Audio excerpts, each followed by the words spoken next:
I am a 35 years old female, been with my fiancé for 3 years. We both work and we both share rent and other expenses.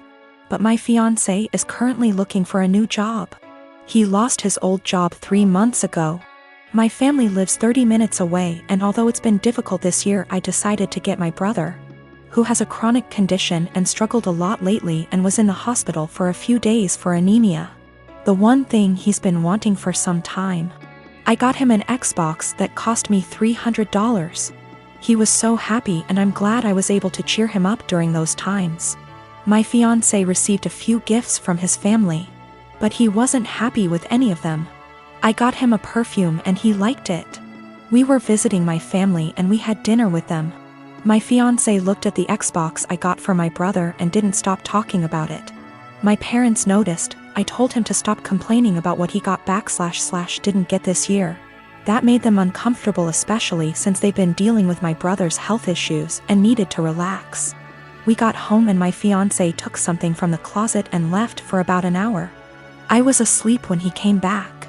In the morning, I was surprised to find my brother's Xbox in the closet. I woke him and asked him about it. Turned out he dropped me off, drove back to my family's house, and exchanged the gift his aunt gave him, a $14 fancy pen, with my brother's Xbox.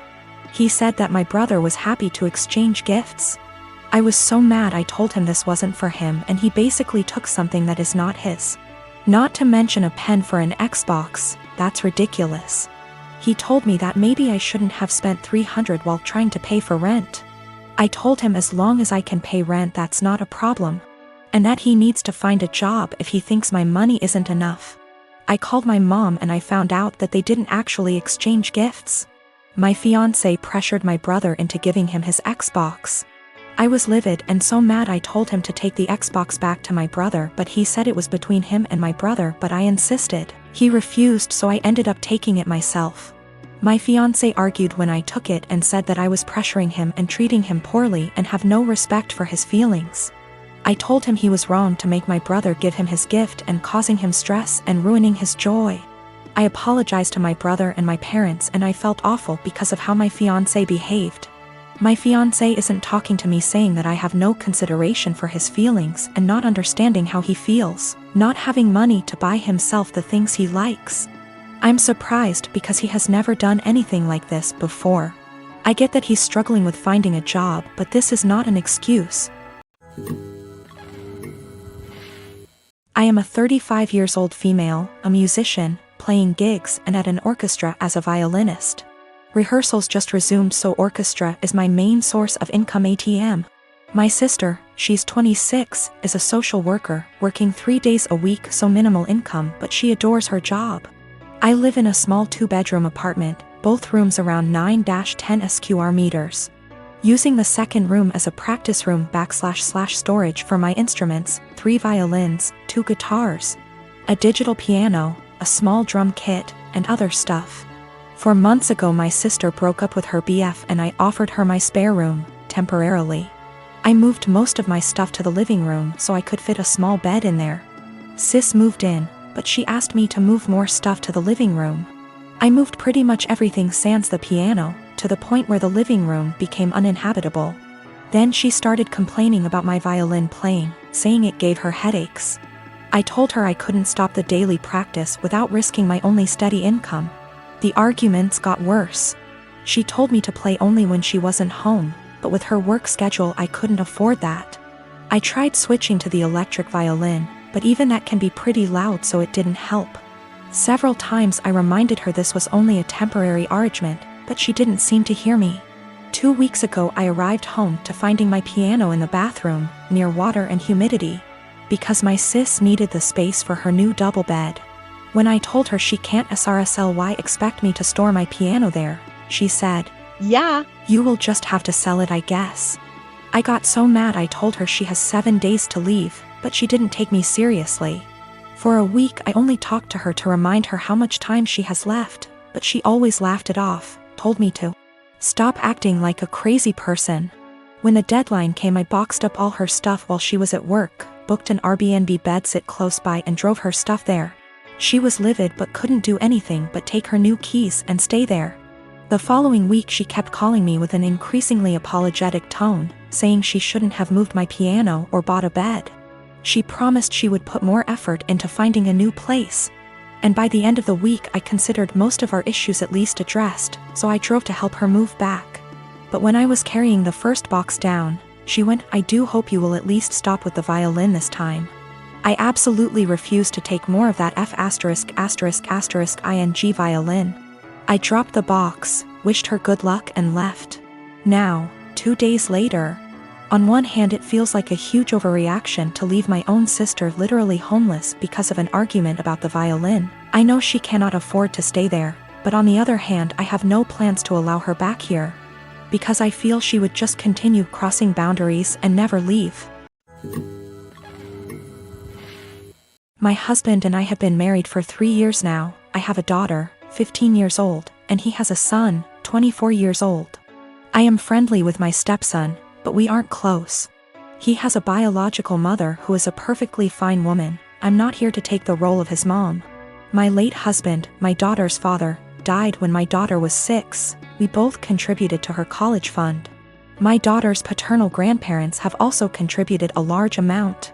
Right now, the fund has about $180,000. My daughter is extremely bright, and I'm not just saying that because I'm her mom. I truly believe she has the capacity to go to an Ivy League school, and her teachers have said she has the potential as well. And I don't want costs to hold her back. Our income would be too high to get any meaningful financial aid. And while there are a few merit-based scholarships out there that she will be applying to, we don't want to put all our eggs in one basket and hope she gets it when it's so competitive. My current husband and I have separate finances. He doesn't contribute at all to my daughter's fund. My stepson is struggling with a heroin addiction and has stolen money, jewelry, heirlooms, and electronics from us for drug money. I understand that addiction is a disease, and I personally paid for an outpatient detox for him, which cost $1,000, which failed.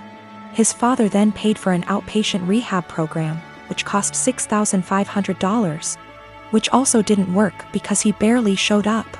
He promised us he'd do better next time and he needed another chance. So I split the cost of another $6,500 outpatient rehab program with my husband, which seemed to work during program, but he relapsed as soon as he got out of it. I have spent so much money, time, and energy and it hasn't helped at all. My husband and my stepson want to try a 60-day inpatient rehab program, which will cost $30,000. I had absolutely no idea where they were supposed to get the money for that, considering the thousands and thousands of dollars that were already spent, and the fact that we no longer had anything of value in our house. They want to use my daughter's college fund, which to me is absolutely off limits. I feel like it's completely unfair to my daughter to punish her for my stepson's addiction. Unfair to my late husband and his parents, but frankly, I don't think spending $30,000 will work. My husband thinks I'm an asshole because I'm prioritizing my daughter's education over his son's life. And he believes medical needs come first. He then asked my daughter if she'd be willing to use $30,000 from her fund to pay for her stepbrother's rehab. And she got very quiet and did not answer. He then got very upset with her and said she was being selfish. My daughter later told me that she didn't want to give her stepbrother the money, but she felt so guilty.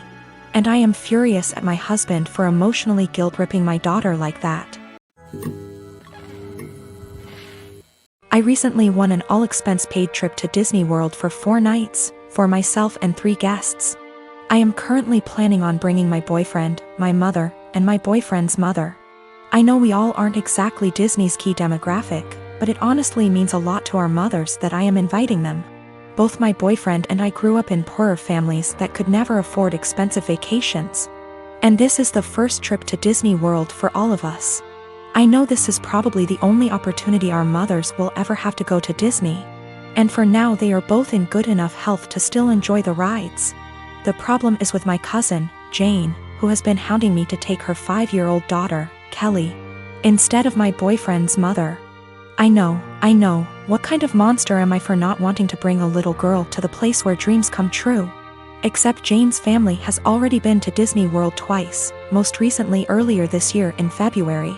My cousin has done very well for herself. She runs a successful photography business, and her husband is an engineer. They are definitely able to afford their own vacations. If Jane wasn't so well off, I probably would consider taking Kelly if I thought I was giving a little kid a once-in-a-lifetime experience. But I'm not. She's already been twice and she's only 5. Our mothers have been 0 times. Jane's only rationale for wanting me to take her daughter seems to be that Disney is meant for kids.